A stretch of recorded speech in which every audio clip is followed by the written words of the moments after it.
Assalamualaikum. Asal-usul nama. Tahukah anda bagaimana kampung Bombalai Laut mendapat namanya? Kisahnya bermula daripada nama asal.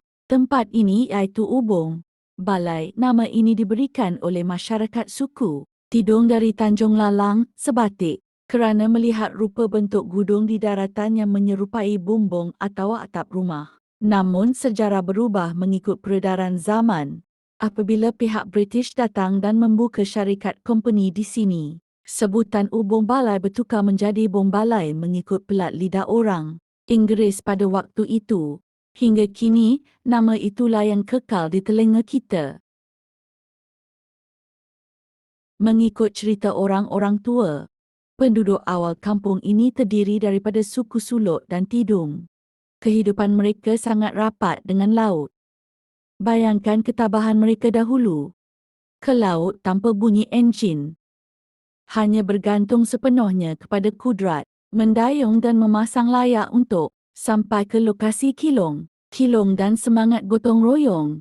Kilong merupakan nadi rezeki. Mereka, perangkap ikan tradisional yang dijalin kemas daripada bambu dan rotan.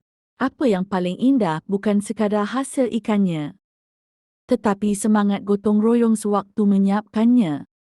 Apabila ada penduduk ingin membina kilong baru, seluruh orang kampung akan datang membantu. Dari proses merat buluh hinggalah saat pemasangan kilong turun ke air, semuanya dilakukan bersama-sama.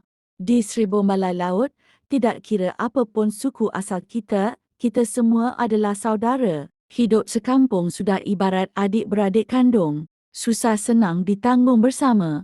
Rezeki yang berkat tradisi sedekah. Satu tradisi yang paling menyentuh hati adalah sifat pemurah orang lama. Apabila kilong baru siap dipasang, hasil tangkapan pertama tidak akan dijual. Sebaliknya, kesemua ikan tersebut akan disedekahkan dan dibahagi-bahagikan kepada seluruh orang kampung. Mereka percaya rezeki yang dikongsi akan membawa keberkatan yang berpanjangan. Inilah warisan dan jati diri yang saya banggakan. Sebuah sejarah yang mengajar kita tentang erti syukur, kerjasama dan kasih sayang sesama insan.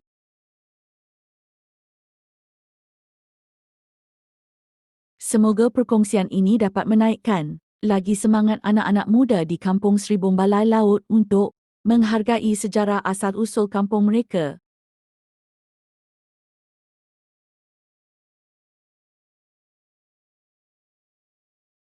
Salam dari anak jati Sri Bombalai Laut Tawau. Wassalam.